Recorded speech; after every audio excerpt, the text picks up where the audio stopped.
നിറഞ്ഞ സദസ്സിൽ കലോത്സവത്തിന്റെ രണ്ടാം ദിവസം ഗ്ലാമറിനമായി കയ്യടി നേടിയത് ഹയർ സെക്കൻഡറി വിഭാഗം നാടക മത്സരമാണ്. ആട്ടവും പാട്ടും ആഘോഷവുമായാണ് മൂന്നാം വേദിയായ ടാഗോറിലെ സദസ്സ് നാടകങ്ങളെ സ്വീകരിച്ചത്. വിനേഷ് ഫോഗട്ട് വിഷയമടക്കം പൊള്ളുന്ന രാഷ്ട്രീയം ചർച്ച ചെയ്ത ഫൈറ്റർ എന്ന നാടകം ആസ്വാദകരുടെ മനം കവർന്നു.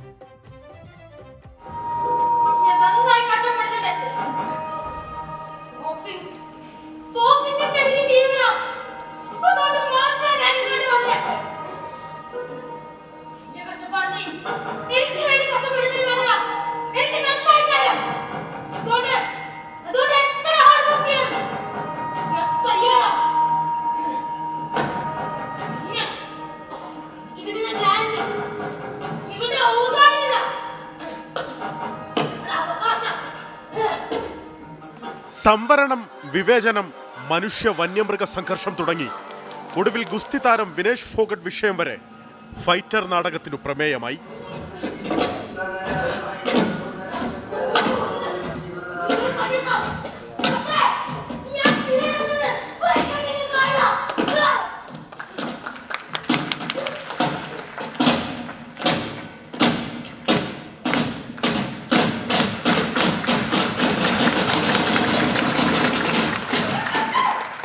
Kozhikode BEM girls higher secondary സ്കൂളിലെ മിടുക്കികളാണ് ഫൈറ്റർ വേദിയിലെത്തിച്ചത്.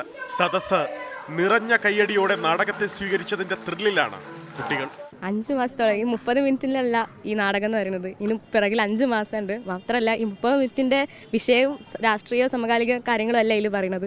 ഇതിന് പിറകിൽ ഇവിടെ നടന്നുകൊണ്ടിരുന്നതും ഇപ്പം നടക്കുന്നതും ഇനി ഒരുപക്ഷെ നടക്കാൻ പോകുന്നതായ കാര്യങ്ങളും ഇതിൽ ചർച്ച ചെയ്യുന്നുണ്ട്. ഞങ്ങളെ എബിലിറ്റി മനസ്സിലാക്കി സാർ എല്ലാം ഞങ്ങൾക്ക് പറഞ്ഞു തന്നുണ്ട്. പിന്നെ എല്ലാവരും റെഡി ആയിരുന്നു ഒരുമിച്ച് നിന്ന്. ഞങ്ങൾക്ക് പറ്റണം, ഞങ്ങൾക്ക് ജയിക്കണം, അതല്ല നമ്മളെ ആൾക്കാരെ നല്ല സന്തോഷിപ്പിക്കുക, നമ്മളെ ഹാർഡ് വർക്ക് എല്ലാവർക്കും കാണിച്ചു കൊടുക്കുക. നാടകം എഴുതി സംവിധാനം ചെയ്ത് കുട്ടികളെ പാകപ്പെടുത്തിയത് ബിനീഷ് മാഷാണ്. അപ്പോൾ അതെങ്ങനെ ഒരു 30 മിനിറ്റിലേക്ക് ഒരു സ്കൂൾ നാടകമായിട്ട് പറയണം എന്നുള്ളതായിരുന്നു ആദ്യത്തെ ഒരു ചലഞ്ച്. പ്രമേയങ്ങളുടെ പുതുമ കൊണ്ട് സമ്പന്നമായ നാടകങ്ങൾ വൻ കരഘോഷത്തോടെയാണ് സദസ് എതിരേറ്റത്.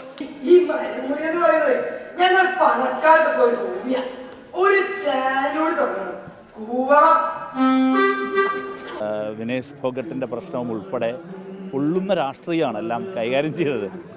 പക്ഷേ അതിനെ കയ്യടികളോടെ സ്വീകരിക്കുന്ന ഒരു സദസ്സ്, നല്ല പൊളിറ്റിക്കൽ നിലപാടുള്ള, രാഷ്ട്രീയ നിലപാടുള്ള, പുരോഗമനപക്ഷ നിലപാടുള്ള നല്ല നാടകങ്ങളും നാടകകൃത്തുക്കളും ഉണ്ടാകുന്നു. ഏറ്റവും മനോഹരമായി ഒരു സഭാകമ്പവുമില്ലാതെ സദസ്സിലെത്തിക്കാൻ കഴിയുന്ന പുതിയൊരു തലമുറ. ഏതൊരു പെൺപള്ളിക്കൂട്ടത്തിലെ നാടകമാണെന്നാണ് എനിക്ക് തോന്നുന്നത്. ഗംഭീരമായി അതിലെ മുഴുവൻ നാടകകാരികളും അഭിനയിച്ചിരിക്കുന്നു.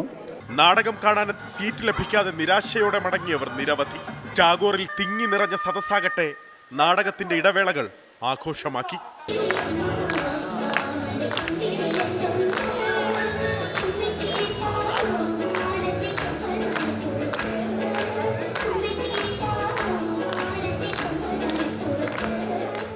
രഞ്ജിത്ത് ഫ്രാൻസിസിനൊപ്പം അലക്സ് റാം മുഹമ്മദ്, 24, തിരുവനന്തപുരം.